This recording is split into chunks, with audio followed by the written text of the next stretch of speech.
வணக்கங்க. இன்றைக்கி மஷ்ரூம் மசால் தோசை பார்க்க போகிறோம்.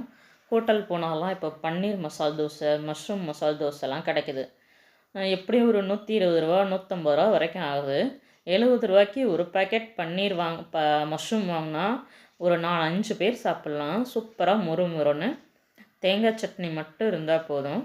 வாங்க எப்படி பண்ணுறதுன்னு பார்க்கலாம். டக்குன்னு ரெடி ஆகிடும், ரொம்ப வேலை இருக்காது. ஒரு பேக்கெட் மஷ்ரூம் வாங்கியிருக்கேன். நிறைய அதில் மண் இருக்கும் இல்லையா, கழுவணும். இன்னொன்று முக்கியமான விஷயம், மஷ்ரூமை வாங்கின அன்னைக்கே யூஸ் பண்ணிடுங்க, வச்சு யூஸ் பண்ணாதீங்க. அது டக்குன்னு கெட்டு போயிடுது. ஆல்ரெடி ஒன்று வாங்கி கெட்டு போய் தூர போட்டு இன்றைக்கி வேறு வாங்கிட்டு தான் யூஸ் பண்ணுறேன். நல்லா கழுவிக்கோங்க. தண்ணி கலரே மாறும், அந்தளவுக்கு அதில் மண் இருக்கும். அந்த மண்ணெல்லாம் எடுத்து விட்டு நல்லா கழுவிட்டு லேயரெல்லாம் பிச்சு விட்டிங்கன்னா க்ளீன் ஆயிரும். ஒரு 3 தடவையாவது அலசுங்க, அப்போந்தான் நல்லா அந்த மண்ணெல்லாம் போகும். பாருங்கள், தண்ணி கலரே ப்ரௌன் கலரில் ஆயிரும், அந்த அளவுக்கு இருக்கும். வடிச்சிட்டு திருப்பி நான் ஒரு தடவை மஷ்ரூம் கழுவிக்கிறேன். மஷ்ரூம் ஹை ப்ரோட்டீன் சொல்லுவாங்க. வெயிட் லாஸ் பண்ணுறவங்கலாம் மஷ்ரூம், பன்னீர் இந்த மாதிரியே எடுத்துக்குவாங்க. நிறைய ப்ரோட்டீன் சத்து இருக்குதுன்னு சொல்லுவாங்க, உடம்புக்கும் நல்லது. அதனால் அட்லீஸ்ட் ஒரு மாதத்துக்கு ஒரு நாளாவது பசங்களுக்கு பன்னீர் ரெடி பண்ணி கொடுங்க. வேலையும் ரொம்ப ஜாஸ்தியாக இருக்காது. பன்னீரை நல்லா கழுவி எடுத்து வச்சுக்கலாம். ஒரு பெரிய சைஸ் வெங்காயத்தை சின்ன சின்னதாக நறுக்கி வச்சுருக்கேன்.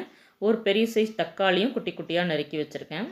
பன்னீர் இப்போ மஷ்ரூமை நறுக்கிக்கலாம். மஷ்ரூம் பார்த்திங்கன்னா இந்த மாதிரி நீல வாக்கில் நறுக்கிக்கோங்க.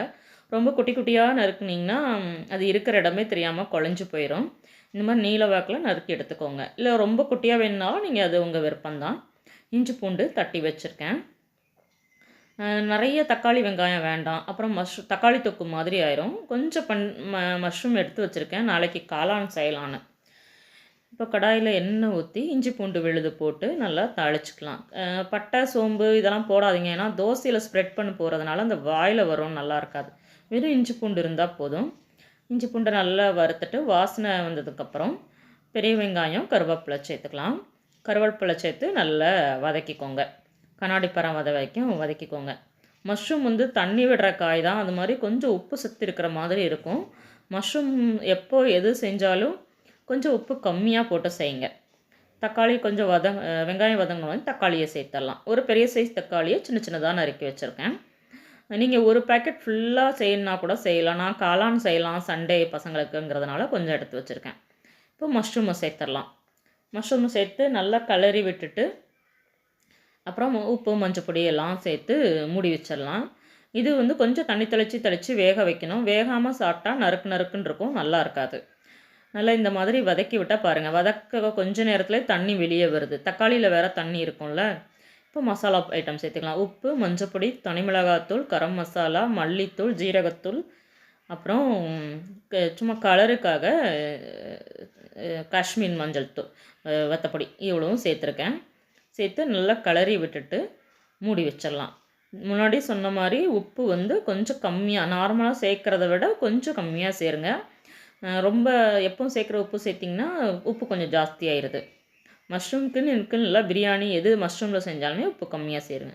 இந்த மாதிரி ஒரே இடத்துல சேர்த்து வச்சுட்டு கொஞ்சம் மூடி போட்டுருங்க. அது கொஞ்சம் வேகட்டும், எண்ணெய் பிரிஞ்சு வந்துடும். ஆனால் இப்படியே வெந்துடாது, இப்படி மூடி வச்சா மட்டும் மஷ்ரூம் வேகாது. கொஞ்சம் தண்ணி தெளிக்கணும். நான் அந்த எண்ணெய் பிரியறதுக்காக லைட்டாக மூடி வச்சேன். திருப்பி கொஞ்சோண்டு தண்ணி சேர்த்துட்டு கிளறி விட்டு திருப்பி மூடி வச்சிடலாம். பாருங்கள், அப்படியே அமுக்கி பார்த்தா கூட அது ரொம்ப டைட்டாக இருக்குது, சாஃப்டாக இருக்காது. பன்னீர்னால் டக்குன்னு வெந்துடும். இது அப்படி இல்லை.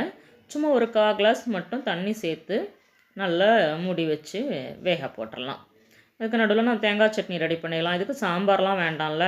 புளி, பச்சை மிளகா, ஒரு துண்டு இஞ்சி, உப்பு, பொரிகடலை போட்டு தேங்காய் தண்ணி ஊற்றி சட்னி அரைக்கும் போது ரொம்ப டேஸ்ட்டாக இருக்கும். நான் ஆல்ரெடி ஒரு வீடியோவில் சொல்லியிருக்கேன். போட்டு சூப்பராக தேங்காய் சட்னி ரெடி ஆகிடுச்சு. தேங்காய் சட்னிக்கு எப்போவுமே வெறும் கடுகு உளுந்தம் பருப்பை தாளிக்காமல் கொஞ்சோண்டு சின்ன வெங்காயம் போட்டு தாளிச்சிங்கன்னா ரொம்ப நல்லாயிருக்கும். அதுலேயும் இஞ்சி சேர்த்து வேற பண்ணுறோம் இல்லையா, இன்னும் டேஸ்ட்டாக இருக்கும். கருவேப்பிலை, சின்ன வெங்காயம் நறுக்கி கொஞ்சோண்டு பெருங்காயத்தூள் போட்டு நல்லா செவக்க வறுத்துக்கோங்க. அப்போ தான் சட்னி சாப்பிடும் போது நல்லாயிருக்கும். சட்னியோடு சேர்த்து கலந்து வச்சா சூப்பரான தேங்காய் சட்னியும் ரெடி ஆகிடுச்சு. இது எல்லா தோசைக்கும் நம்ம மசாலா வைக்க போகிறதில்ல. ஒரு தோசை 2 தோசைக்கு தான் சாப்பிடுவோம். அதனால் கொஞ்சமாக இருந்தால் கூட தண்ணியாக இருக்கணும் இல்லை, கெட்டியாக தான் இருக்கணும்.